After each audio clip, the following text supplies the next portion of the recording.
Hello, welcome back അവർ YouTube ചാനലിൽ നിന്ന് നമുക്കൊരു അടിപൊളി ചിക്കൻ കുറുമ കണ്ടാലോ. അപ്പോൾ ഇന്ന് സ്പെഷ്യൽ ചിക്കൻ കുറുമയുടെ റെസിപ്പിയാണ്. അടിപൊളിയാണ് ഇത്. എനിക്ക് നല്ലൊരു കോമ്പിനേഷൻ ഇടിയപ്പമായിട്ട് ഇതൊന്ന് കഴിക്കണം. വാ, നല്ല അടിപൊളി ടേസ്റ്റാണ്. ഒരുപാട് പേർക്ക് ഞാനിത് ഉണ്ടാക്കി കൊടുത്ത് കഴിച്ച അഭിപ്രായം കിട്ടിയ ഒരു ഐറ്റമാണ്. അപ്പോൾ എല്ലാവരും ട്രൈ ചെയ്ത് നോക്കുക. നമ്മുടെ കുറുമ ഉണ്ടാക്കാനായിട്ട് ആദ്യം തന്നെ ഞാൻ ചീനച്ചട്ടിയിൽ വെളിച്ചെണ്ണ ചേർത്തിട്ട് കുരുമുളകും പെരുംജീരകവും ഒന്ന് ഇട്ടിട്ടുണ്ട്. അതൊന്ന് മൂത്ത് കഴിയുമ്പോഴത്തേക്കും ഇഞ്ചിയും വെളുത്തുള്ളിയും കൂടെ ചതച്ചിടും. ഇതാണ് ആദ്യം ചേർത്ത് കൊടുക്കുന്നത്. അപ്പോൾ ആ ഒരു എണ്ണയ്ക്ക് നല്ലൊരു ഫ്ലേവർ മണവും ഒക്കെ കിട്ടും. അപ്പോൾ ആദ്യം നമ്മൾ ചൂടാകുമ്പോൾ തന്നെ കുരുമുളകും പെരുംജീരകവും ഇടാൻ മറക്കരുത്. ഒന്ന് ക്രഷ് ചെയ്തിട്ടിട്ടാലും മതി. അതിനുശേഷം നമുക്ക് ഇതിലേക്ക് സവോള, പച്ചമുളക്, ആവശ്യത്തിന് കറിവേപ്പില ഇത് ചേർത്ത് കൊടുത്ത് നല്ല രീതിയിൽ ഇതൊന്ന് വഴറ്റിയെടുക്കണം. സവോള എത്രത്തോളം വഴറ്റിയെടുക്കുന്നോ അത്രത്തോളം ടേസ്റ്റാണ്. ആവശ്യത്തിന് ഉപ്പും ചേർത്ത് നമുക്കിത് വഴറ്റിയെടുക്കാം. ഇതിനകത്ത് മുളക് പൊടിയും കാര്യങ്ങളൊന്നും ചേർക്കത്തില്ല. പച്ചമുളകും കുരുമുളകും ഇതാണ് ചേർക്കുന്നത് മെയിനായിട്ട്. അപ്പം നമ്മുടെ എരിവിന് ആവശ്യത്തിനുള്ള പച്ചമുളകും കുരുമുളകും അത് നമ്മുടെ ഇഷ്ടത്തിന് ചേർത്ത് കൊടുക്കണം. അപ്പോൾ ഇതൊന്ന് ചെറുതായിട്ടൊന്ന് വഴണ്ടിട്ടുണ്ട്. ആ സമയത്ത് ഒരു പകുതി വഴണ്ട് കഴിയുമ്പോൾ നമുക്ക് അതിലേക്ക് തക്കാളി ആഡ് ചെയ്ത് കൊടുക്കണം. ഇനി നമുക്ക് ഈ തക്കാളിയും കൂടെ ഇതിലേക്ക് നല്ലോണം വെന്ത് വഴറ്റിയെടുക്കണം. കണ്ടോ, വഴണ്ട് വരുമ്പോഴത്തേക്കും എല്ലാത്തിൻ്റെയും ക്വാണ്ടിറ്റി കുറഞ്ഞ് വരുമല്ലോ. ഒരുപാട് സവോള ചേർത്ത് കൊടുക്കണ്ട, ഒരു മധുരം വരും. അതൊന്ന് വഴറ്റി കഴിഞ്ഞപ്പോഴത്തേക്കും അതിലേക്ക് ഞാൻ ചേർത്ത് കൊടുക്കുന്നത് കുരുമുളക് പൊടിയും പെരുംജീരകവും കൂടെ ക്രഷ് ചെയ്തതാണ് ആദ്യം ചേർത്ത് കൊടുത്തത്. അതിനുശേഷം മഞ്ഞൾപ്പൊടിയും മസാലപ്പൊടിയും മല്ലിപ്പൊടിയും ഇത്രയേ ഉള്ളൂ പൊടികളായിട്ട് ചേർത്ത് കൊടുക്കുന്നത്. അപ്പം നമ്മുടെ എരിവിന് അനുസരിച്ച് നമുക്ക് കുരുമുളക് ചേർത്ത് കൊടുത്താൽ മതി. അപ്പോൾ ഇതിലേക്ക് ഇനി പാലൊക്കെ ചേർത്ത് കൊടുക്കാനുണ്ട്. അപ്പം അതിനനുസരിച്ച് നമുക്ക് പാലൊക്കെ ചേർക്കുമ്പോൾ ഒരു മധുരം വരുമല്ലോ. അപ്പോൾ അതിനനുസരിച്ച് നമുക്ക് എരിവ് ചേർത്ത് കൊടുക്കണം. ഇനി പൊടികളുടെ പച്ചമണം മാറുന്നവരെ നല്ല രീതിയിൽ ഇതൊന്ന് വഴറ്റി കൊടുക്കണം. നല്ലൊരു മസാലയാണ്. നമ്മൾ ചിക്കൻ സ്റ്റൂ ഒക്കെ വെക്കുമല്ലോ, അതിനേക്കാൾ ടേസ്റ്റ് ഇതിനാണ്. സത്യം പറഞ്ഞാൽ ഞാൻ ചിക്കൻ സ്റ്റൂവിൻ്റെയൊക്കെ ഭയങ്കര ഇഷ്ടപ്പെട്ട ഒരാളാണ്. പക്ഷേ ഇതുണ്ടാക്കാൻ തുടങ്ങിയപ്പോൾ പിന്നെ ഞാൻ ഇതിന് അഡിക്റ്റായെന്ന് പറയാം. ഇതിൻ്റെ കൂടെ സ്പെഷ്യലായിട്ട് ഞാൻ ഇടിയപ്പമാണ് ഉണ്ടാക്കാറ്, അല്ലെങ്കിൽ നൂൽപുട്ട്. പൊടികളുടെ പച്ചമണം മാറിയതിന് ശേഷം കുറേശ്ശെ ചിക്കൻ ചേർത്ത് നല്ലോണം മസാല പിടിക്കുന്നത് വരെ ഒന്ന് വഴറ്റി കൊടുക്കണം.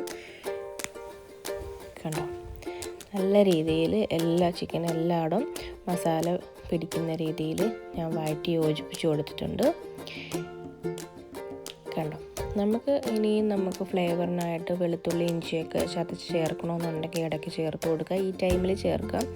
ഇല്ലയെന്നുണ്ടെങ്കിൽ ഒന്നാം പാൽ ഒഴിക്കുന്നതിന് മുമ്പായിട്ട് ചേർത്ത് നമുക്ക് വഴറ്റിയെടുക്കാം. പിന്നെ ചിക്കനിൽ നിന്നൊരു വെള്ളം ഇറങ്ങുമല്ലോ, ആ വെള്ളം കൂടാതെ നമുക്ക് ഒന്നാം പാലിന് മുമ്പ് രണ്ടാം പാൽ ചേർത്ത് കൊടുക്കും.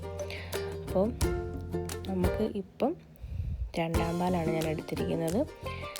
അത് ചേർത്ത് കൊടുത്ത് നല്ലോണം ഒന്ന് വഴറ്റി നമുക്ക് മൂടി വെച്ച് വേവിക്കാം. അപ്പോൾ ചിക്കനിലെ വെള്ളവും ഈ രണ്ടാം പാലും എല്ലാം ചേർന്ന് ചിക്കൻ നല്ലോണം കുക്കായി കിട്ടും.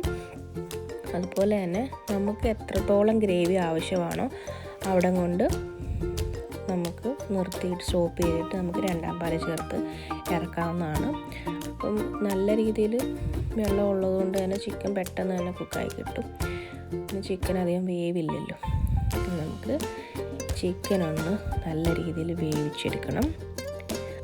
ഞാൻ ഈ സമയത്ത് കുറച്ച് ഇഞ്ചിയും വെളുത്തുള്ളിയും കൂടെ ചതച്ചത് ചേർത്ത് കൊടുക്കുന്നുണ്ട് അടച്ച് വേവിക്കുന്നതിന് മുമ്പായിട്ട്. ഇത് എൻ്റെ മോൻ പറയുന്ന ഇതിൻ്റെ പേര് ചിക്കൻ കുറുമ എന്നല്ല, ചിക്കൻ സാമ്പാർ എന്നാണ് പറയുന്നത്. അപ്പോൾ ഈ ആളിവിടെ അടുത്ത് നിന്ന് വൈറ്റ് കളറല്ലേ ചിക്കൻ ഉണ്ടാക്കുന്നതെന്നൊക്കെ പറയുന്നുണ്ട്. ആളിതിൻ്റെ ഭയങ്കര ഒരു ഫാനാണ്. ഇനി നമുക്കിത് നല്ലോണം വേവിച്ച് എടുക്കണം. നമ്മുടെ ചിക്കനിന് വെള്ളമൊക്കെ ഇറങ്ങി നല്ല രീതിയിൽ വെള്ളമൊക്കെ ഉണ്ട്. ഇനി ഇത് കുറച്ചൊന്ന് വറ്റണം. പിന്നെ ഇവിടെ കുറച്ച് ഗ്രേവി വേണം. അതുകൊണ്ട് ആ ഒരു രീതി ആകുമ്പോഴത്തേക്കും ഞാൻ ഒന്നാം പാലാണ്. എനിക്ക് രണ്ടാം പാലും ഒന്നാം പാലും തമ്മിൽ പറയുമ്പോൾ മാറിപ്പോവും, ഒഴിക്കുമ്പോൾ മാറിപ്പോവാറില്ല. അപ്പം ഒന്നാം പാലും കൂടെ ചേർത്ത് കൊടുത്തിട്ടുണ്ട്. എന്നിട്ട് ഞാൻ ഒന്നും കൂടെ ഒന്ന് തിളപ്പിക്കും കേട്ടോ. ചിലവർ പെട്ടെന്ന് തന്നെ ഇറക്കാറുണ്ട്. എൻ്റെ അമ്മയൊക്കെ ആണെങ്കിലും പെട്ടെന്ന് തന്നെ ഒരുപാട് നേരം തിളപ്പിക്കാറില്ല, ഇറക്കാറുണ്ട്. പക്ഷെ ഞാൻ ഒന്നും കൂടെ ഒന്ന് തിള വരുന്നവരെ നിർത്തും. കണ്ടോ, വേണമെങ്കിൽ ഈ സമയത്ത് കുറച്ച് ഫ്രഷ് ക്രീമും ആഡ് ചെയ്യാം, നമുക്ക് കാഷ്നട്ട് പേസ്റ്റ് ആഡ് ചെയ്യാം. അപ്പോൾ അത് ഒന്നും കൂടെ നമ്മുടെ കുറുമയ്ക്ക് ടേസ്റ്റ് കൂടും.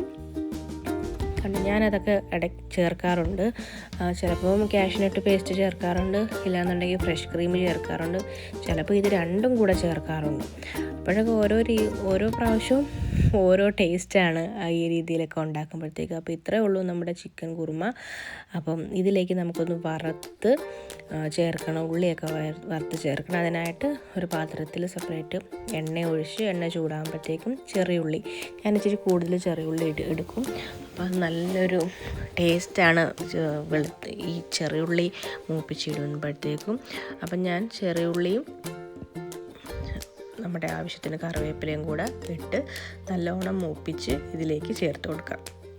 അപ്പോൾ ഇത്രയേ ഉള്ളൂ, വളരെ രുചികരമായിട്ടുള്ള ചിക്കൻ കുറുമ ഇവിടെ റെഡി ആയിട്ടുണ്ട്. അപ്പോൾ എല്ലാവരും ട്രൈ ചെയ്ത് നോക്കുക. അപ്പം ഞാൻ ഈ വറുക്കുന്നതിൻ്റെ അകത്തുനിന്ന് കുറച്ചൊരു നമ്മുടെ കാശ്മീരി ചില്ലി പൗഡറും കൂടെ ചേർത്തിട്ടുണ്ട്, അത് ഞാൻ പറയാനായിട്ട് വിട്ടുപോയി. അപ്പോൾ അതും കൂടെ ചേർത്ത് ഒരു ചെറിയൊരു കളറ് കിട്ടും. എന്നിട്ട് ഇതിലേക്ക് വറുത്ത് ചേർക്കാം. അപ്പോൾ ഇത്രയേ ഉള്ളൂ, എല്ലാവരും ട്രൈ ചെയ്ത് നോക്കുക. അടിപൊളി രുചിയാണ്. അപ്പം അടുത്ത വീഡിയോ ആയിട്ട് നമുക്ക് വീണ്ടും കാണാം.